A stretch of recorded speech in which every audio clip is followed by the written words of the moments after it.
ছয় বলে ছয় ছক্কা। আবার আপনার দিকে অনেকেই ভাবতেছেন যে ভাই কি আপনি এবার ক্রিকেট মাঠে নেমে গেলেন নাকি। না না না, আমি পলিটিক্যাল কথাবার্তায় বলতেছি। ছয় বলে ছয় ছক্কা মারছে আমাদের বাংলাদেশের প্রধান উপদেষ্টা ডক্টর মোহাম্মদ ইউনূস। জি, উনি চায়নাতে যে 6টা বলে 6টা ছক্কা মেরে দিছে। কি কি মারছে সেটা নিয়ে আমি আসতেছি পরে। এর আগে ছোট্ট একটু আপনাদের একটা এখানকার ঘটনা বলে নিই। আজকে হঠাৎ করে আমি এখানে YLE টিভি, ফিনল্যান্ডের একটা টিভি দেখতেছিলাম, ইংলিশে হয়, ওয়ার্ল্ড নিউজ দেখায়। ওখানে হঠাৎ করে দেখি সারে দেখাইতেছে। সারের যে এই অ্যাচিভমেন্টটা আপনার চায়নায়, এটা নিয়ে একটা কন্টেন্ট তৈরি করছে ওরা, সেই টেলিভিশনে দেখাচ্ছে।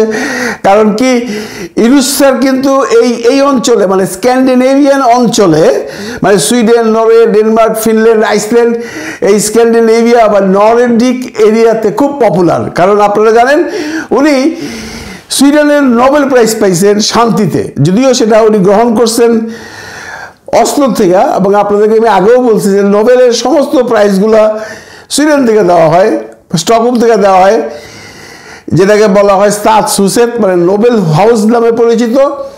কিন্তু এই সুইডিশ গভর্নমেন্ট কি কারণে যেন বহু বছর যাবৎ এই নরওয়ের থেকে, অসলোর থেকে পিস প্রাইজটা দেয়। এটা নিয়ে অনেক কন্ট্রোভার্সি আছে। অনেকে বলে সুইডেন সব ঝামেলা যেতে চায় না, কারণ আপনারা একটা জিনিস জানেন যে পিস প্রাইজটা নিয়ে সবসময় একটা কন্ট্রোভার্সি হয়।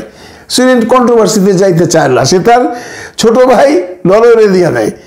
ছোট ভাইয়ের জন্য বললাম, একটু আপনাদের জানায় রাখি, Norway, Sweden, Denmark, Finland, Iceland, এরা একই ভাই, একই বাপের ঘরে সৎ ভাই, এবং সুইডেনেরও বড় ভাই। এবং সুইডেনেরই ছিলেন আলফ্রেড নোবেল সাহেব, যিনি নোবেল পুরস্কার দিয়ে থাকেন, যার প্রতিষ্ঠান থেকে। আলফ্রেড নোবেলের অনেক লম্বা একটা গল্প আছে, আরেকদিন বলবো, ওটা বললে এই কন্টেন্টটা বড় হয়ে যাবে। এই জন্য ওইখানে বাদ দিয়ে আমি বলতেছি যেটা যে সুইডেনে সে কিন্তু খুব পপুলার, এবং ওইখান থেকে নোবেল নিয়ে সে আবার স্টকহোমেও আসছিল। তো স্টকহোমে তার আরও আগে আসা হয়েছে। স্টকহোম ইউনিভার্সিটিতে সে 2বার লেকচার দিয়ে গেছে, মালবো ইউনিভার্সিটিতে আসছে, লুন্ড ইউনিভার্সিটিতে আসছে, জেনশোভিক ইউনিভার্সিটিতে আসছে, হেলসিঙ্কি ইউনিভার্সিটিতে আসছে। এই এলাকা সে চইসা বেড়াইছে, সে এখানে খুব পপুলার। সেই জন্য হয়তো টিভি এটা দেখাইছে। এগুলো দেখলে না ভাই, বিশ্বাস করেন, গর্বে না বুকটা ফুইলা যায়। মনে করে যে আমি বাংলাদেশের মানুষ, আমি প্রফেসর ডক্টর মোহাম্মদ ইউনূস স্যারের দেশের মানুষ। আমি জানি অনেকেই বলবেন আমি ইদানিংকালে ওনার খুব প্রশংসা করি। যারা ওনার সম্পর্কে জানেন, যারা ওনার জ্ঞান ভাণ্ডার সম্বন্ধে যাদের আইডিয়া আছে, তারা ওনাকে সারা জীবন প্রশংসা করে যাবেন। উনি যে কত বড় বাপের একটা মানুষ, সেটা আপনারা বাংলাদেশের মানুষ এখনো বুঝতে পারেন নাই। বিভিন্ন কারণে বিভিন্ন কন্টেন্ট ক্রিয়েটার যেভাবে ওনাকে উপস্থাপন করে, উনি সুদখোর, অনেকেই কমেন্টও লেখে ভাই, উনি সুদখোর যদি হইতো তাহলে সারা পৃথিবী এই গ্রামীণ ব্যাংকের এই মাইক্রো ক্রেডিট সিস্টেমটাকে লোন করে সেই সব দেশে চালু করতো না। গতকালকে চায়না তো এটা নিয়ে কথা হয়েছে, আপনারা শুনলে আশ্চর্য হয়ে যাবেন যারা জানেন না। এই হাইনান প্রদেশের যে supreme power of Hainan Province, এই হাইনান প্রভিন্সের এই ভদ্রলোকও একসময় ইউনূস স্যারের কাছ থেকে অনেক ধরনের অ্যাডভাইস দিচ্ছে। গতকালকে শি জিনপিংও বলছে যে আমি তোমার মাইক্রো ক্রেডিটটাকে বহুত আগেই পড়াশোনা করছি, আমি যখন ইউনিভার্সিটিতে পড়তাম। যে আজকে টিভিতে যে দেখাইলো, ওনাকে যে দেখাইলো, আপনি চিন্তা করতে পারেন ইউরোপের একটা টেলিভিশনে, ওদের ন্যাশনাল টেলিভিশনে তারা এই নিয়ে ফিচার করে। এইটা হলো সেম অবস্থা। আপনারা বাংলাদেশে বসে সুইডেন, ফিনল্যান্ডের কোনো নিউজ পান না, ঠিক ওরকম কোনো কিছু হইলে পান। ঠিক এইটাই আজকে এরকমই এমন কিছু উনি করতেছে সারা বিশ্বে, যে তার কথা এখন টেলিভিশন মিডিয়াতে এসে নিউজ আকারে, ফিচার আকারে দেখানো হচ্ছে। এটা কি গর্বের বিষয় না? যাক, এবারে আসি আসল প্রসঙ্গ। সেটা হইল আমাদের 6 ছক্কা মারলেন উনি। ওনার এই ছক্কাগুলো হইল, প্রথম ছক্কাটা উনি মারছেন বাণিজ্য সুবিধা চীন ঘোষণা করেছে যে 2028 সাল পর্যন্ত বাংলাদেশি পণ্য চীনে শুল্কমুক্ত ও কোটামুক্ত প্রবেশাধিকার পাবে। এছাড়া মুক্ত বাণিজ্য চুক্তি নিয়ে আলোচনায় আগ্রহ প্রকাশ করেছে চীন। খবর আজকের পত্রিকা। এগুলো 1 নম্বর বল। 2 নম্বর বলে ছক্কা মারছে কৃষি পণ্য আমদানি। চীন বাংলাদেশ থেকে আম, কাঁঠাল, পেয়ারা ও অন্যান্য কৃষি পণ্য আমদানি শুরু করার পরিকল্পনা করেছে, যা বাংলাদেশের কৃষি খাতের জন্য নতুন বাজার সৃষ্টি করবে। সূত্র আজকের পত্রিকা। 3 নম্বর, শিক্ষা ও বৃত্তি। চীনের বিভিন্ন বিশ্ববিদ্যালয়ে অধ্যয়নরত বাংলাদেশি শিক্ষার্থীদের জন্য আরও বেশি বৃত্তি প্রদানের প্রতিশ্রুতি দিয়েছে চীন, যা 2 দেশের মধ্যে শিক্ষাগত সহযোগিতা বাড়বে। সূত্র আজকের পত্রিকা। এটা কিন্তু একটা বিরাট খবর আমাদের স্টুডেন্টদের জন্য।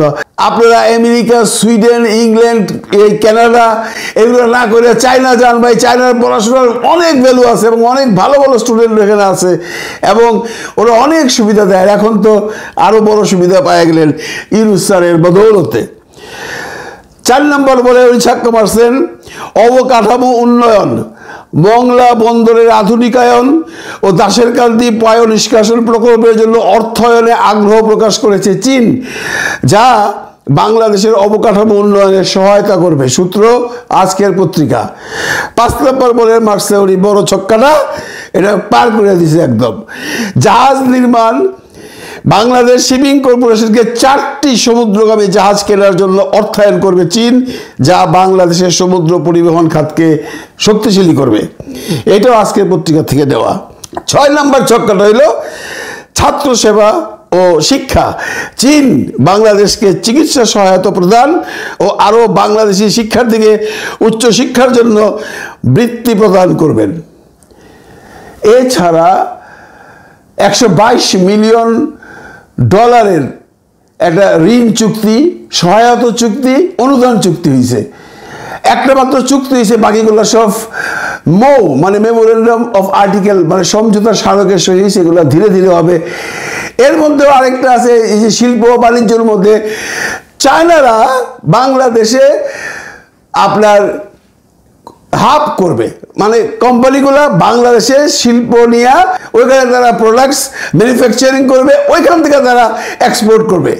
মানে অর্ডার নেবে চায়নায়, চায়নার থেকে মালটা তৈরি হবে বাংলাদেশে, ওইখান থেকে তারা বিভিন্ন দেশে এক্সপোর্ট করবে। অনেক অনেক অনেক একটা অপার সম্ভাবনাময় বাংলাদেশের দিকে যাচ্ছে এখন নিয়ে আমাদের ডক্টর মোহাম্মদ ইউনূস। ওই হাবগুলো হইলে, ওই ফ্যাক্টরিগুলো হইলে কাজ তো করবে ভাই বাংলাদেশিরা। হ্যাঁ, আপার লেভেলের মানে চিফ ইঞ্জিনিয়ার বা ওদের ম্যানেজমেন্টের কিছু লোকজন আসবে চায়না থেকে, কিন্তু শ্রমিক সব থাকবে বাংলাদেশে এবং ওইখানে স্যালারি হবে হাই। চিন্তা করতে পারেন, এত কিছু হইতেছে দেশে, এত কিছু হইতেছে, অথচ অনেকেই এটা নিয়ে কোনো মন্তব্য করছে না, অনেকেই এটা নিয়ে কোনো রকম সাধুবাদ জানাচ্ছে না, অনেকেই গৌরবান্বিত হচ্ছে না। কিন্তু আমরা যারা বিদেশে আছি আমরা গৌরবান্বিত। এবং আমরা দেখেন, আপনারা এই চায়নার বাইরেও ছোট্ট একটা কথা বলে নেই, সেই যে আপনাদেরকে রেমিটেন্স দিয়া, গতকালকে একটা নতুন নিউজ, রেমিটেন্স বাংলাদেশে সবচেয়ে বেশি পাঠাইছে আমরা যারা প্রবাসী আছি তারা। এইটাও প্রফেসর ডক্টর মোহাম্মদ ইউনূস স্যারের হাতকে শক্তিশালী করতেছে। এবং প্রবাসে যারা আছে, আপনি যদি কথা বলে দেখেন, সমস্ত প্রবাসীরা চায় উনি থাকুক, উনি দেশটাকে সংস্কার করে, দেশটাকে উন্নতি করে তারপর চলে যাক। বাংলাদেশের মানুষ অনেকেই চায়। চায়না যারা, তারা যে কোনো রাজনৈতিক দলের সাথে সম্পৃক্ত, তারা হয়তো ইউনূস স্যারকে পছন্দ করেন না বা ইউনূস স্যারের ওয়েটটা তারা মাপতে পারেন না। ঈদ মুবারক, ঈদ মুবারক। ঈদের একটা গান আজকে সারাদিনই বাজতেছে চারিদিকে। রমজানের এই রোজার শেষে এলো খুশির ঈদ। নজরুলের এই গীত ছাড়া ঈদ হয় না, এই গীত ছাড়া ঈদ হয় না। হ্যাঁ, আমি কিন্তু গেছিলাম ঈদের র্যালিতে আমার বউ বাচ্চা সবাইদের নিয়ে, আনন্দ করলাম। সত্যি এবারে ঈদটা অন্যরকম ছিল। আর সবচেয়ে বড় কথা কি জানেন, ইউনূস স্যারের যে ঈদ নিয়ে বক্তব্যটা দিলেন রে ভাই, একদম হৃদয় ছুঁয়ে গেছে, হৃদয় ছুঁয়ে গেছে। কিভাবে যে বলে, কেমন করে যে বলে, এমন ভাবে বলে যে মানুষের হৃদয়ের ভিতরে উনি ঢুইকা যায়। উনার কথা থেকে কেউ বাদ যায় না, না ঘরের মা বোন, না খেটে খাওয়া মানুষ, দিন মজুর, প্রবাসে যারা আছে ওনারা, মানে যারা পঙ্গু হইছে, যারা শহীদ হইছে, কেউ না কেউ বাদ পড়ে নাই উনার বক্তব্য থেকে। উনি যে ঈদের শুভেচ্ছা বাণীটা দিচ্ছেন, সবাই হৃদয় ছুঁয়ে গেছে। প্রতিটি মানুষকে আলাদা আলাদা করে মূল্যায়ন করছে। ওনার নলেজে সব কিছু আছে, পুরা বাংলাদেশটা ওনার মগজের মধ্যে, পুরা বাংলাদেশের ম্যাপটা, বাংলাদেশের মানুষ ওনার হৃদয়ের মধ্যে, ভাই হৃদয়ের মধ্যে। উনি শুধু আমাদের দেশের নেতা না, এশিয়ার নেতা হইতে পারে, এশিয়ার নেতা হইতে পারে। আমরা 18 কোটি মানুষ যদি ওনার পাশে দাঁড়াই, সত্যি উনি এশিয়ার নেতা হইতে পারে। এবার যে চীনে গেল, আপনারা তো দেখলেন কি সম্মানটা ওনাকে দিছে। আজ পর্যন্ত চীনে কেউ এমন সম্মান পাইছে কিনা আমার জানা নাই।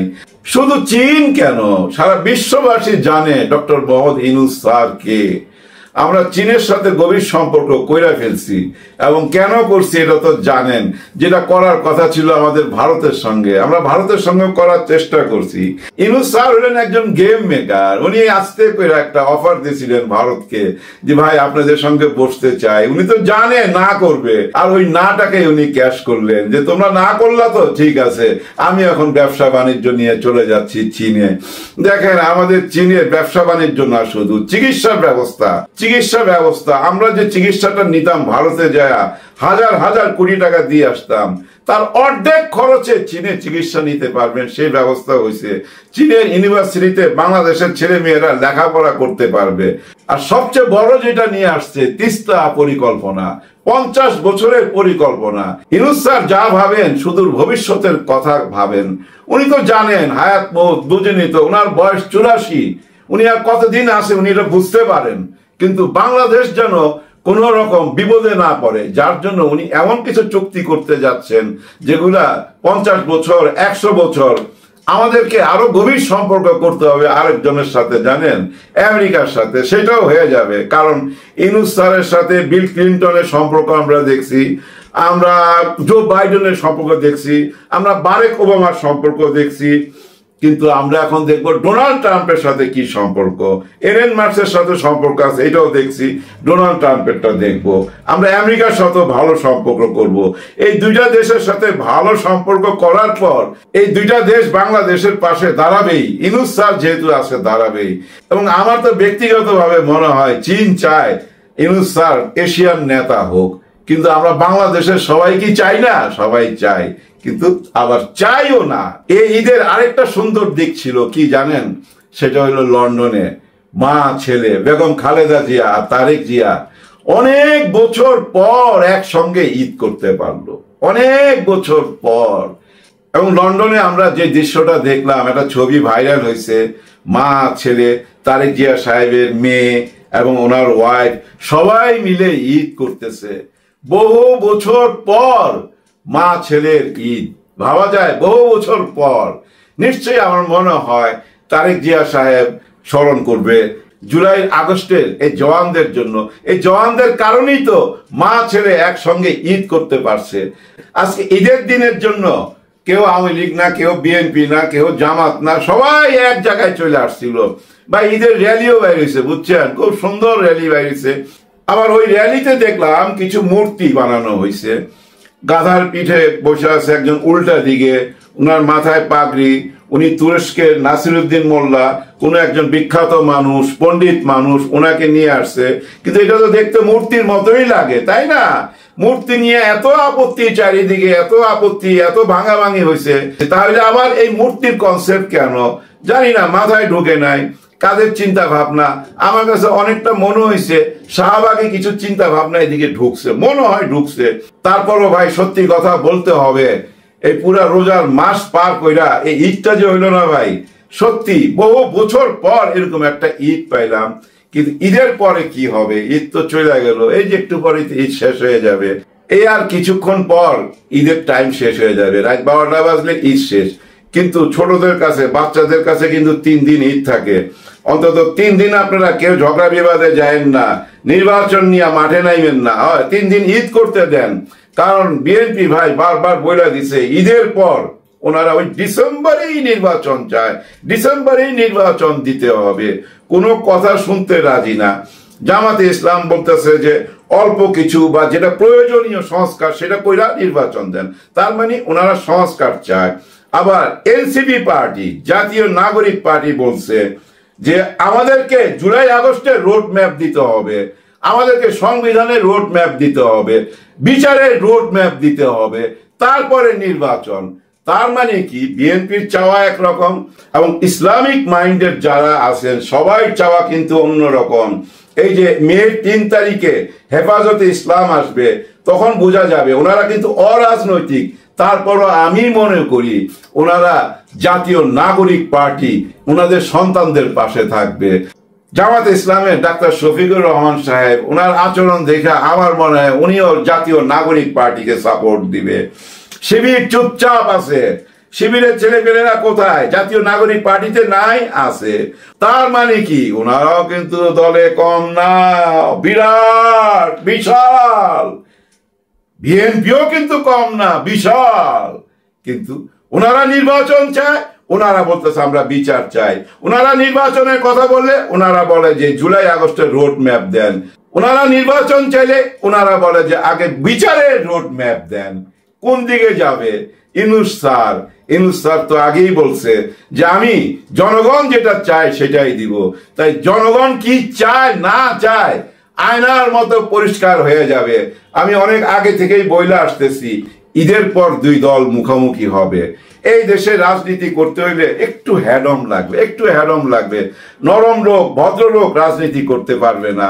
লোহার জবাব লোহা দিয়েই দিতে হয়। হ্যাঁ, লোহা দিয়েই লোহা কাটতে হয়। আপনি গায়ের জোর দেখাবেন, আরেকজন যদি গায়ের জোর না থাকে ভাই ও তো হাইরা গেল। তার মানে কি রাজনীতির মাঠে গায়ের জোরের দরকার আছে, কিন্তু সেদিকে কি যাওয়ার দরকার আছে? দরকার ছিল না, যেহেতু ডক্টর মোহাম্মদ ইউনূস স্যার আছে। উনি কিন্তু বইলা দিচ্ছে ডিসেম্বর অথবা জুন এর মাঝখানে নির্বাচন হবে। সেনাপ্রধানও কিন্তু প্রথম থেকে ইঙ্গিত দিয়ে আসছে 18 মাসের মধ্যে নির্বাচন হবে। আপনি হিসাব করে দেখেন, ইউনূস স্যারের কথা, সেনাপ্রধানের কথা একদম কাছাকাছি, কিন্তু কারোই তর সইতেছে না। কারণ কি জানেন? খুব দ্রুত বেগে শিকড় গজাচ্ছে। তো ওনারা তো পুরানো রাজনীতিবিদ, বুঝেন না? ওনারা কি না বুঝা কথা বলে? ওনারা বুঝে যে এরা খুব তাড়াতাড়ি দ্রুত বেগে শিকড় গজায় ফেলতেছে সারা দেশে। ওনাদের ভিত শক্ত হয়ে যেতেছে, আগামী 7-8 মাসের মধ্যে আরো শক্ত হয়ে যাবে। যার জন্য ওনারা বলতেছে তাড়াতাড়ি নির্বাচন দেন। ডিসেম্বরে নির্বাচন হইলে হাত ছেড়া বাঁচে, কিন্তু জুনে গেলে আরো সময় পাবে। আর ওই সময়তে কি করতে পারে বুঝা নেন। 9 মাসে এই দেশ স্বাধীন হয়েছে, ওনাদের হাতে আরো 9 মাস সামনে আছে। এই নতুন দলের জাতীয় নাগরিক পার্টি, ওনাদের হাতে আরো 9 মাস সামনে আছে। 9 মাসে দেশ স্বাধীন হয়ে গেছিল, 9 মাসে অনেক কিছু করতে পারবে যদি সমস্ত ইসলামিক মাইন্ডের দলগুলা এক জায়গায় থাকে। এক জায়গায় থাকলে ডক্টর মোহাম্মদ ইউনূস স্যার এই দেশের না শুধু এশিয়ার নেতা হতে পারবে, এশিয়ার নেতা হতে পারবে। এই যে ঈদের নামাজে গেছে, ওইখান থেকে কি স্লোগান হচ্ছিল? স্যার আপনাকে আমরা 5 বছরের জন্য চাই, 5 বছরের জন্য চাই। সবাই সাথে হাত মিলাইতে মিলাইতে হয়ে গেছেন। ওনার সঙ্গে সারা দেশের মানুষের যদি দোয়া থাকে কেউ সরাইতে পারবেন না। সবার জন্য সবাই দোয়া করবেন। আল্লাহ হাফেজ, ঈদ মুবারক।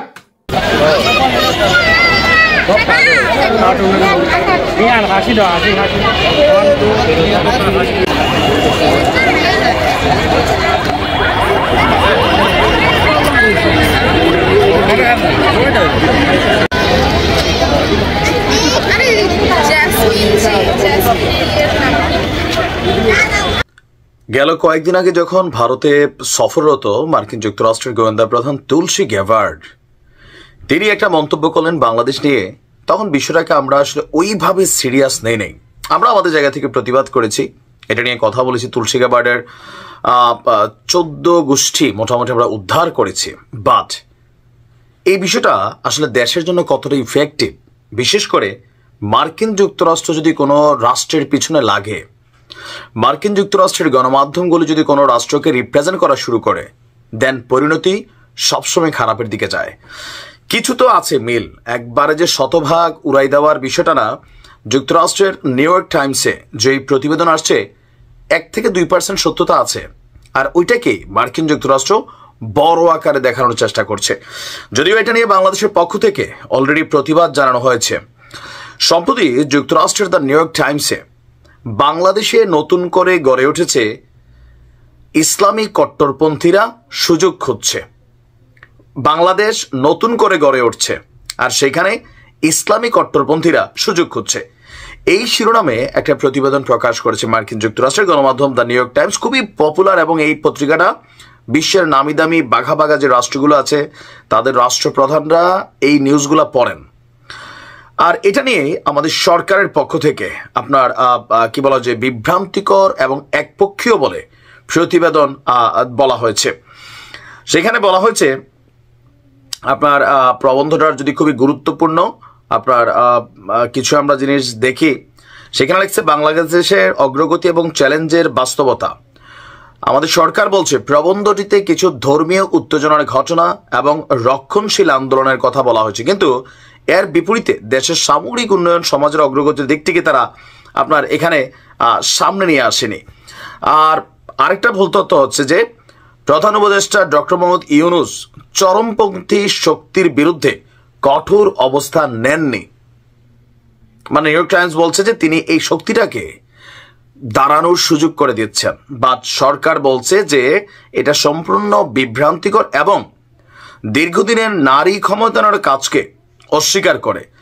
ইউনূস সবসময় নারীর ক্ষমতায়নের পক্ষে দাঁড়িয়েছেন। গ্রামীণ ব্যাংক এবং তার কেরিয়ার জুড়ে নারীদের অর্থনৈতিকভাবে স্বাবলম্বী করার জন্য কাজ করেছেন এবং বাংলাদেশের ধর্মীয় সহিংসতা হিসাবে যে চিত্র সেই প্রতিবেদনে তুলে ধরা হয়েছে সেটাও বিভ্রান্তিকর হিসাবে সরকার বলছে যে রাজনৈতিক দলগুলো, এটা কিন্তু আমরা জানি, দেখেন এই দেশে ধর্মীয় যে ঘটনাগুলো ঘটে ম্যাক্সিমাম সময় এটা পলিটিক্যাল।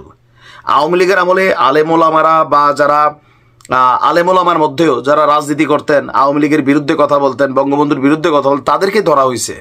যারা নর্মাল ওয়াজ মাহফিল করছেন এদেরকে কিন্তু ধরে নাই। যারা নিজেদের রাজনৈতিক দলকে পারপাস করতেন, সার্ভ করতেন, তারাই কিন্তু পাটে পড়ছে। আবার এখনো দেখেন এই আমলে আইসো তো টুকিটাকে আমরা দেখছি।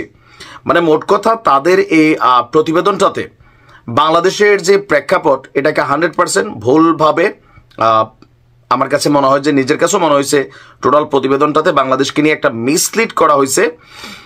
আর এখানে আমরা যদি দেখি যে আপনার তাদের ফিচারটার মধ্যে আরো কিছু গুরুত্বপূর্ণ অংশ হচ্ছে, দেখেন এটা আমার কাছে মনে হচ্ছে যে লম্বা চূড়া বিশাল একটা গল্প ইতিহাস তারা তুলে ধরেছে, যেটা সম্পর্কে বাংলাদেশের প্রেক্ষাপটের 1 থেকে 2% মিল আছে, কিন্তু তারা শতভাগ সামগ্রিক চিত্রটা এটা দেখিয়েছে। এখন ইফেক্ট কি হইতে পারে?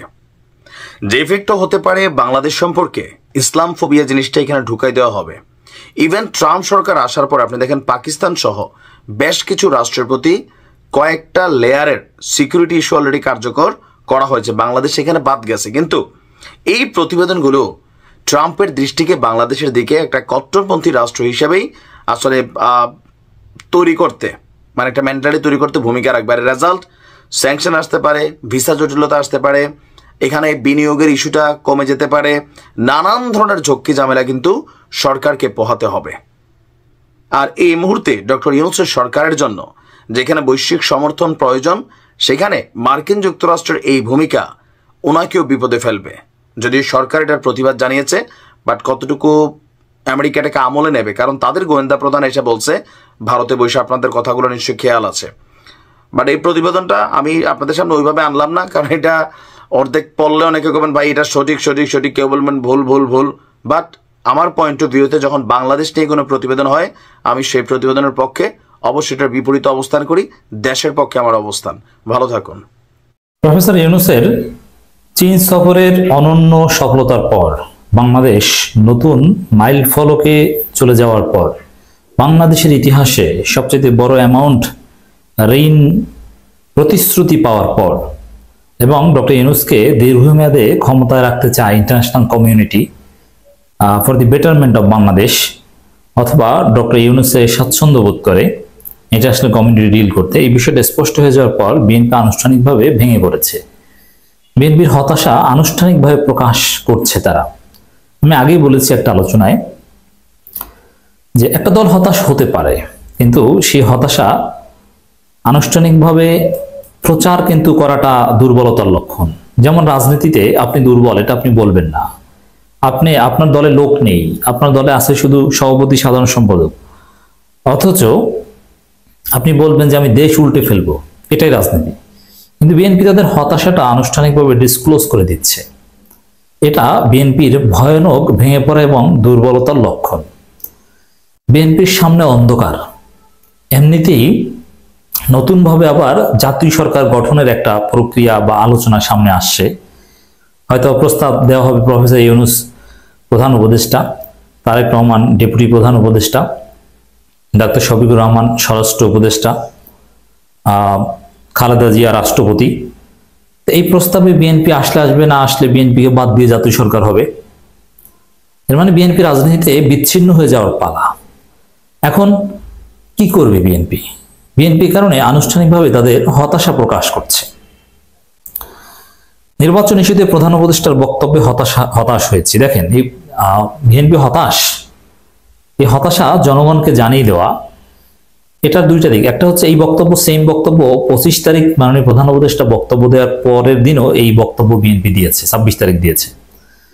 কিন্তু প্রধান উপদেষ্টা চীন সফর থেকে আসার পর আবারও এই বক্তব্য দিল মির্জা ফখরুল। এর মানে কয়েক দফায় বিএনপি তাদের হতাশা প্রকাশ করছে, ডিসক্লোজ করছে। It's very significant. সম্প্রতি জাতির উদ্দেশ্যে দেওয়া ভাষণে প্রধান উপদেষ্টা ডক্টর মোহাম্মদ ইউনূস বলেছেন, চলতি বছরের ডিসেম্বর থেকে আগামী বছরের জুনের মধ্যে নির্বাচন অনুষ্ঠিত হবে। প্রধান উপদেষ্টার এমন বক্তব্যে হতাশা ব্যক্ত করেছেন বিএনপির মহাসচিব মির্জা ফখরুল ইসলাম আলমগীর। তিনি বলেন, বর্তমান বাংলাদেশের যে অবস্থা তাতে নির্বাচন জরুরি। মোটেই নির্বাচন জরুরি না, কারণ বর্তমানে বাংলাদেশের যে অবস্থা তাতে নির্বাচনের কোনো পরিবেশই নেই। মানে বর্তমানে বাংলাদেশের এই অবস্থায় নির্বাচন হতে দেওয়ার কোনো সুযোগই নেই। ক্লিয়ার কথা। দর্শক, এই পরিস্থিতিতে কি করণীয়? বিএনপির কোনো নেতা বলছে যে সরকার ছলচাতুরি করছে, সরকারকে আমির খসরু সরি বলে দেয়, মানে নানানভাবে বার্তা দিচ্ছে। আবার কেউ কেউ বলছে না আমরা হতাশ।